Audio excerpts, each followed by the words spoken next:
Update. During Thanksgiving, I, 25 male, realized that 3 years ago I had slept with my girlfriend's married cousin, 29 female. Now I need to know who to talk to first. Original post. I met my girlfriend Jessie, 25 female, 3 years ago while we were both in college. I had just gotten out of rehab for a very serious addiction. She helped me stay clear of any substances and has been the reason why I am alive today. I truly feel that I owe her my life. This year we spent Thanksgiving at her grandparents' house along with her family. When we arrived, I met some of her cousins and who once seemed familiar. This was Samantha, who I thought I knew from around campus when she attended the same college as Jessie and I. She had moved out of state 5 years ago to live with her husband and was back for Thanksgiving now with her 2 kids. After the dinner, all of the younger cousins went outside to talk. It was myself, Jessie, Sam, her husband Ricky, and 2 more of their cousins. We all started to talk about music and the theme of music festivals came up. I talked about a music festival that I have been attending for the past 6 years. Sam and Ricky also went to that festival 4 years ago, and Sam went with her friends the next year. It wasn't until they showed me pictures of when Sam went that I remembered where I knew her from. During the year that Sam went with her friends, I happened to run into her with some friends. I had shoulder-length hair, was pale, and probably weighed 150 pounds while being 6'2".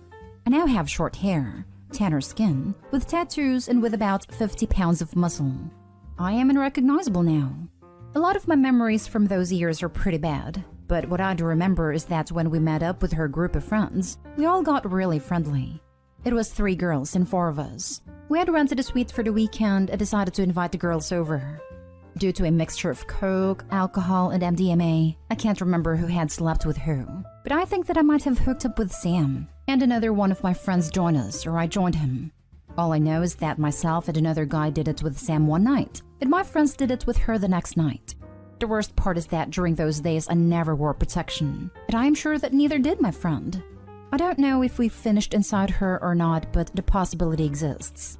Sam and her husband have been married for 5 years and have a 2-year-old and a newborn.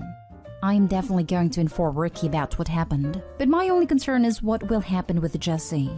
I can't bear the possibility of losing her. She has been what has kept me sober throughout all these years. She has been the angel on my shoulder that has kept me out of trouble. Sam still has the same tattoo on her shoulder, so I am 100% sure that it was her. In one of her pictures from the festival, I am in the background with my back to the camera talking to my friends.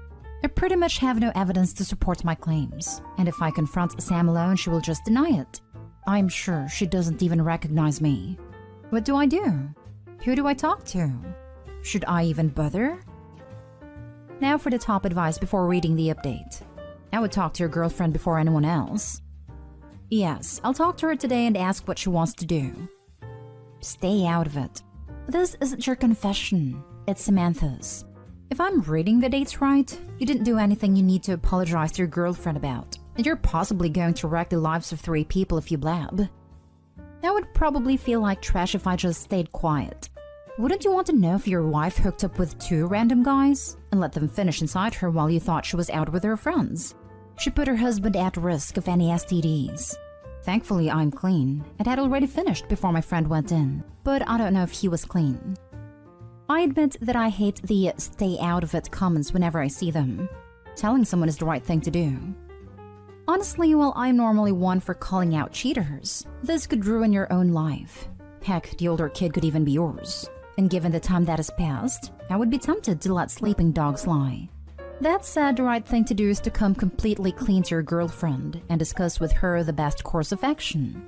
I'd probably downplay the MFM part and just confirm you had slept with Sam. I have dark brown eyes and hair, and my friend was black.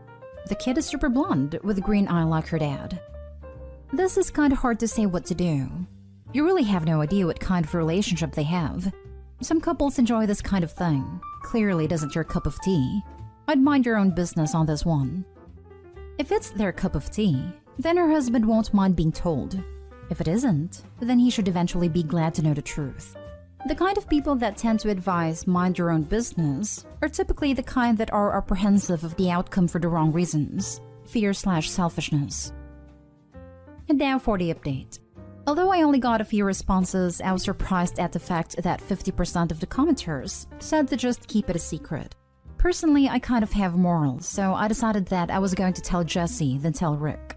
I had someone say that the times aligned with the chance that the oldest child could be mine, since my friend and I didn't use protection when we did it with Sam. But genetically, the baby doesn't look like me, and my friend is black.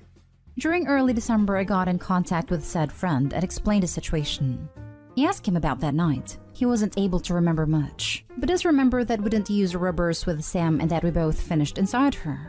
I was still thinking on how to approach Jesse about this, when later that night Joe called me back telling me that he had some pictures from the festival weekend. There were 2 pictures where you could see both Sam and I. One was me in the suite's bathroom wiping blood from my nose, and Sam was behind standing near me. The second picture was Sam sitting on the lap of the third guy she slept with on the second day. There were a few more pictures of Sam and her friends. I got everything I had and called Jessie over the next day. I sat her down and told her everything as best as I could remember. She was devastated when I showed her the pictures. She was angry at me, but decided that she just needed some time to think. I gave her some time and explained to her that I wanted to be honest as possible with her. I told her that I am forever thankful for her help during my rehab and recovery. That I wanted to tell her about this because I see a future with her, and I could not hide something like this from her. I couldn't risk it coming out in the open later when we are more committed. I informed her that I was planning on telling Rick, but she was adamant about keeping that a secret. I asked her that if she was in his shoes, how would she feel? She agreed, but said to give her some space to think. We didn't talk much for a week, and on Christmas we met up with her family. Sam and Rick attended Christmas with Rick's family, so they could not attend. Sam and Rick came back for New Year's, and that is when I decided to confront them. Jesse and I had a long talk about how I would do this. She wanted to do it anonymously, but I told her that it wouldn't work. I told her that I would invite Rick to a bar on Sunday to watch some football. That Sunday, Rick and I went to the bar, and I waited until the end of the game to talk about it. I asked him if we could go to my apartment to talk about something serious. He had a weird look in his face, but agreed. When we arrived at my place, I told him about my past. I then told him everything about the encounter I had with Sam. I showed him the pictures and gave him all of the information I had. Rick's face went pale when I told him that both my friend and I finished inside her. I could see his hands shaking. He asked how many other people did she sleep with, and I told him that as far as I knew, there were only myself and the other 2. I asked him if she was on birth control at the time, because if not, there might be a possibility that she might have gotten pregnant that week. He couldn't remember if she was at the time, but a few weeks later she was pregnant. That is when he said he had enough and just got up and left. 5 minutes later, he texted me asking for the pictures. I sent them to him and told him that out of respect I had to tell him, and that he needed to know about the health risk that Sam had put him in. Now, Sam and the kids were staying at Jesse's apartment. Jesse told me that when Rick arrived, he just told Sam to pack their things and that they were leaving.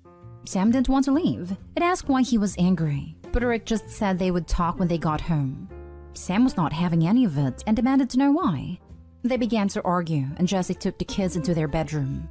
A couple minutes later, Sam and Rick came into Jesse's bedroom for the kids, and they told her that they were leaving. Sam was crying and Rick was very upset. Jesse asked what was happening. Rick told Sam to put their stuff in the car while he explained. Rick went over the whole situation, and Jesse corroborated the story he had told her. A few days later, Rick called me to talk about everything. He had been in a rut and moved into an apartment while he set up an appointment with a lawyer.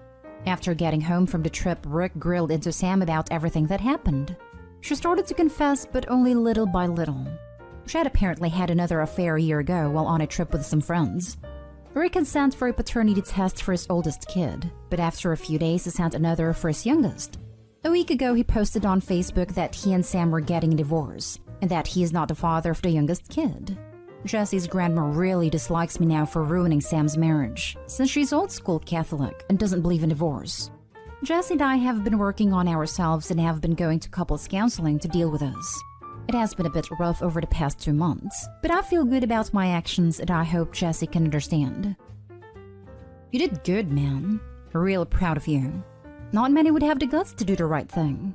And as far as Jesse's grandma is concerned, if she acts up, ask her next time if she believes in vows of fidelity. I think this should be the sub's new response to this kind of blanket religious statement people make about not believing in divorce.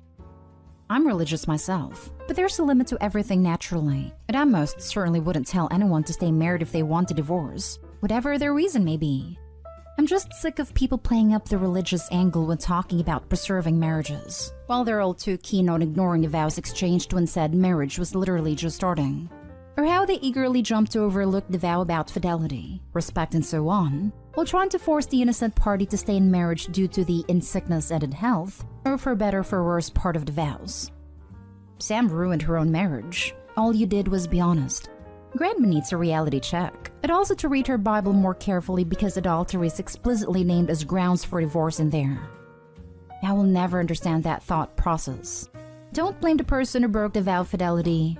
Don't even blame the spouse that is seeking the divorce. I'll blame the one person in this situation that you could argue has any integrity. If only they were a liar as well, none of this would have happened. He is not the father of the youngest kid. Oh man, that hits like a ton of cheating bricks. I feel for Rick. Sam has ruined a bunch of lives. Yeah, that was what got to me the most. The time that I had spent with Rick showed me that he is such a nice guy. He truly didn't deserve any of this. Now for the last story. My wife got violated by a family friend and now Christmas is a mess. I'll try to keep this as brief as possible. My wife is one of 3 sisters. One of her sisters has some friends who are essentially part of our family. They are at every birthday, holiday, etc. My wife and her sisters have known them for years, and there has never been an issue like this come up. I'll refer to these people as Jane and John. Me, my wife, her sister and husband, and Jane and John were all out one night drinking at a bar several months ago. We all had a decent time, and were packing into the car to head home for the night, but decided we'd continue drinking at Jane's house. Shortly after arriving there, I could tell my wife wasn't feeling well, and I suggested we went home. Once home, I realized it wasn't that she wasn't feeling well, but rather that she was very disturbed and upset by something. It took a while for her to open up to me, but once she did, she proceeded to tell me what had happened earlier. When we all loaded into the car to leave the bar, she had been sitting in the back seat next to John. I was in the front, so had no idea any of this had happened until she told me. At some point during the ride, John had aggressively slipped his hand under her dress, attempting to feel between her legs. She swatted his hand away, but he persisted, until at some point he gave up. My wife was in utter shock, and froze up when this was happening. Combined with the loud music and various conversations that were going on, none of the 4 other people in the car had any idea this was going on, including John's wife who was in the front seat next to me. When my wife had relayed the entire story to me, I was furious, hurt, and confused all at the same time. I was mostly hurting for her as this individual was almost like a brother to her, and I just didn't know what I could do to make it better. Of course, I wanted to defend her honor, but we have 2 young kids, and I cannot go out for vengeance. I have a family to take care of. I just didn't know how to help her other than listen and be there for her. My wife mentioned that she had told her sister and Jane what had happened once we arrived at Jane's house, so at this point, everyone that had been present that night now knew what had happened. The next day, my wife got a call from John who gave some half-baked apology claiming he was drunk and didn't remember doing anything. Then the story changed to he was looking for his seatbelt or something. We instantly cut contact with John and Jane, but here's the crux of the issue. Jane is the best friend of my wife's sister who was present that night, and they were very much have continued their relationship as if nothing had happened. Jane and John are still invited to pretty much every family event, holiday, etc. And with that being the case, my wife is essentially by default excluded now. My wife and me and our kids will not attend anything where John is present. My wife has expressed to her sister how hurtful it is that she continues to have these people around after what has happened. But it's become evident that the sister values her relationship with these people more highly than with her sister. This whole thing opened up again just this past week, when my wife and sister were planning out how we were going to handle the holidays, as this will be the first holiday season since this happened. The plan was that my sister-in-law would have Thanksgiving with her own family and include John and Jane and several other of their friends, while my wife and I would host her other sister and her family, my mother-in-law and several other family members. Then we came to find out that her sister had invited literally the whole family to her home for Thanksgiving, and not inviting us, obviously knowing that we wouldn't come because John would be there. My wife was furious when this happened, and then decided to tell the rest of her family what happened that night, and why we haven't been around for anything lately. Now that everyone knows, and John and Jane know that everyone knows, crap has hit the fan. My sister-in-law has been on a campaign to discredit and bash my wife, telling everyone that's recently found out that it's a lie, that my wife was asking for it, etc. She has said some truly callous and disgusting things about my wife, and even made implications that I was planning on retaliating against John violently. My wife and I have been at a complete and total loss as to why her sister is acting like this. My wife has now blocked her sister and her family, and any holiday plans we had are now screwed. I am so disappointed with my sister-in-law's behavior. I'm not sure what I can do at this point without making the situation worse. This is pretty screwed up, and I'm sure there's ways I could have helped more, but any advice is appreciated. Now for the advice. Oh, John remembers. The fact he called shows he's in damage control and tried to blame being drunk, which is not an excuse. It goes to show where their allegiances are when John decided to do that to your wife. Your sister-in-law doesn't hold John accountable for his actions and decides to say your wife was asking for it? I would be completely disgusted with her. To add to this, the rest of the family has shown their true colors. As hard as it may be for you and your wife especially, it's better that this is out in the open. If what I am interpreting is correct, they're all kinda screwed for enabling John and siding with him over blood family. Is that a family that you want your kids around? You want your wife exposed to that BS? I know that families do a lot of weird, unexplainable things, but this is over-the-top bad, and something that you both should take as then revealing who they really are and what is actually important to them. I hope Opie's side of the family isn't as weird in the head. Make your own traditions.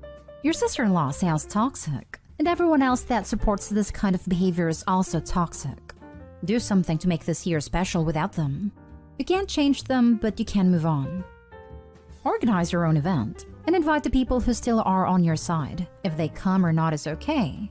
Take the opportunity to do everything the way you and your wife wanted and be happy. The best revenge against these people are leaving them behind, and when they come asking for help, remind them that they burned that bridge long ago.